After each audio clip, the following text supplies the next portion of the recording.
is going on, everyone? Welcome to another very exciting episode right here on the MIgardener channel. So I know all of you are going to be really excited about this video because I am so excited as well. And that's because we're going to be doing a harvest video of our hydroponic lettuce. All of you have been asking me how it's been doing, and the answer is incredible.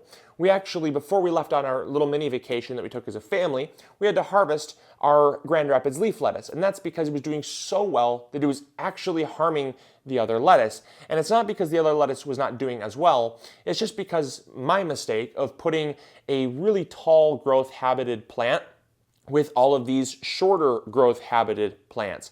And that really was just honestly, that was just my mistake. Had I put them on their own, they probably would still be here and we would be doing a harvest video of those as well. But I couldn't risk leaving for vacation for 4 days with those growing the way that they were, because by the time I came back, they would have completely have overshadowed all these other plants. Not only that, but they would have robbed them of nutrients in the water because their root system and leaf structure was just insane compared to the rest of them. And so since doing that, all the other plants have responded very well. They've bounced back, they've greened up, they've perked up, and they're ready to be harvested as well. So without further ado, I want to do that, but I also wanted to answer some of your questions because you know I love reading your comments down in the comments box below, and I read every single one in every single video.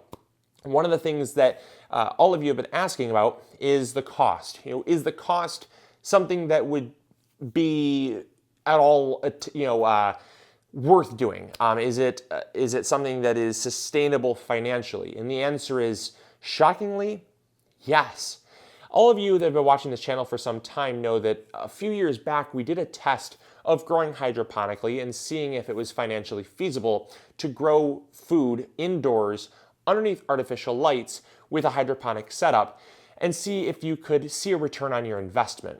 And back then, with the technology and the cost of things, the answer was no. There just was really not a great way because even the electrical cost to operate the lights far exceeded the production value of what we were growing.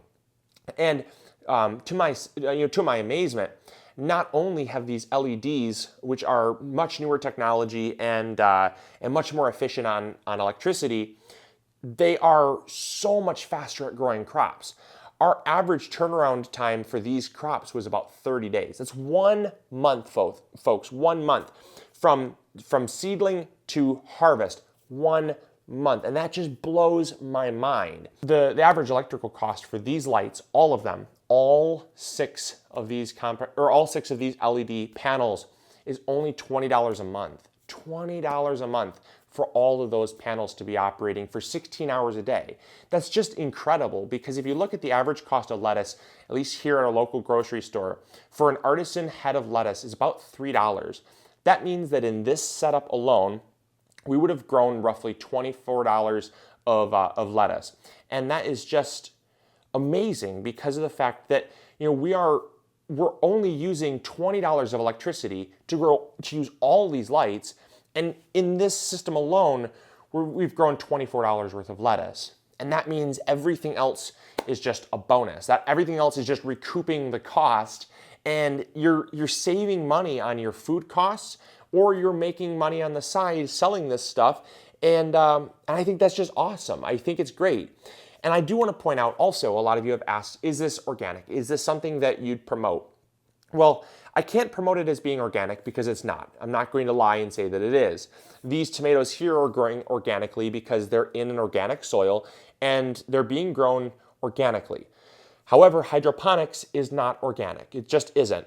And so I can't promote them as organic, but I still want to promote them. I still want to promote this style of gardening on the channel because I do always say that gardening is not a one-size-fits-all solution.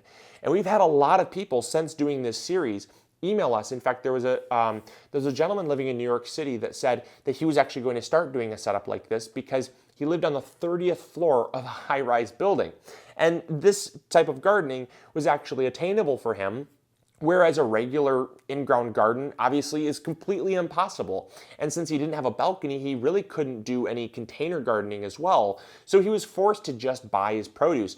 But with this system, it actually allowed him to start growing food in his apartment, which I think is just such a massive win, because that really is, it's just that's the heart of this channel, is getting people to grow more food wherever you are, have more fun doing it. And so anything that helps that mission get accomplished, I'm all for. So I really love this. And so without further ado, I want to harvest these lettuce here so I can show you just how beautiful they are. I'm only going to harvest one head just because one of the things that I always say is they're growing right now, right? And if you harvest them, they're dying. And that means they're losing nutrients, they're losing their freshness, and when they're growing, they're fine. So only ever harvest what you need to eat. I see so many times people harvesting everything just because it looks like it's ready to harvest. But the difference of 1 or 2 days really won't make that big of a difference. When it comes to the freshness of this lettuce, I'd much rather leave it in the ground and let it get 1 or 2 days past its maturity date where it starts to get a little, maybe slightly more bitter, but it's still definitely edible, than to harvest it, throw it in my fridge, and then have it be the equivalent of what I'm getting at the store or even less quality at the store because it's not receiving that misting, it's not receiving that water that they spray on it on a daily basis to keep it crisp.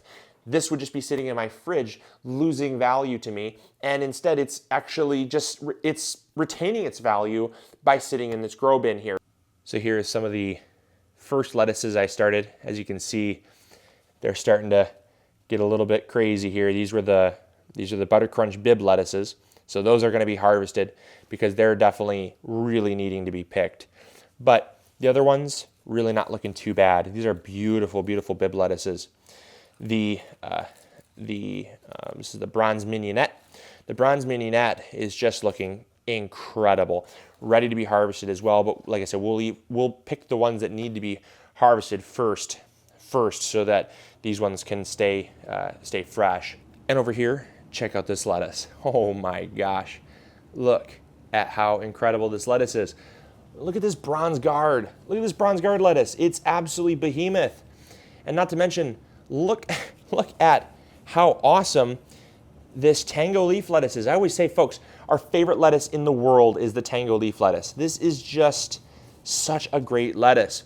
It's so beautiful. Not to mention, oh my gosh, look at this.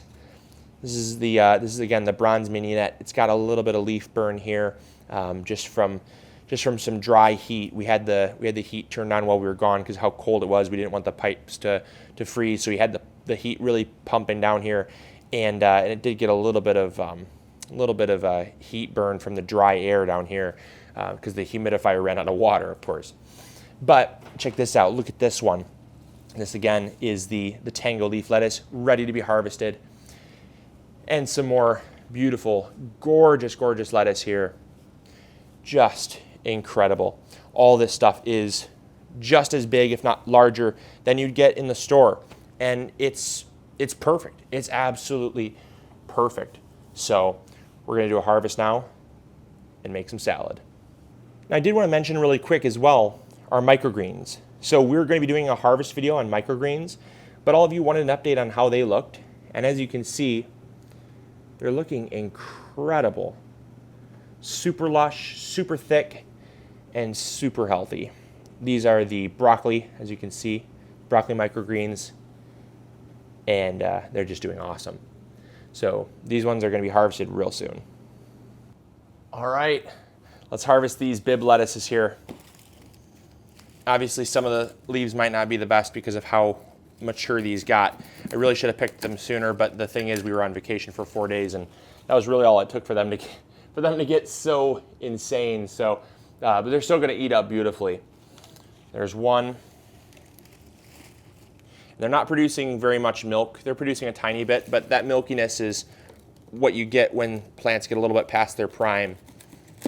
That's what makes them just a tad bit bitter, but these will, like I said, these will eat up just fine. So there we go. There are 2 beautiful heads of lettuce. Like I said, in the store, obviously a little bit past their prime, I get it. But in the store, these would be easily $2.50 to $3 a head. So awesome, awesome, awesome. Really happy about this. And I hope you all will try hydroponic lettuce. It's just so satisfying to grow food in the middle of winter and be able to say, I grew that myself. And the smell, oh my gosh, it's intoxicating how lettucey it is. It's so green, it's so fresh, it's so, oh my gosh, it's so awesome. So I'm gonna throw this in a salad. I hope you all enjoyed. I hope you learned something new. And as always, this is Luke from the MIgardener channel, reminding you to grow big or go home, and we'll catch you all later. See ya. Bye.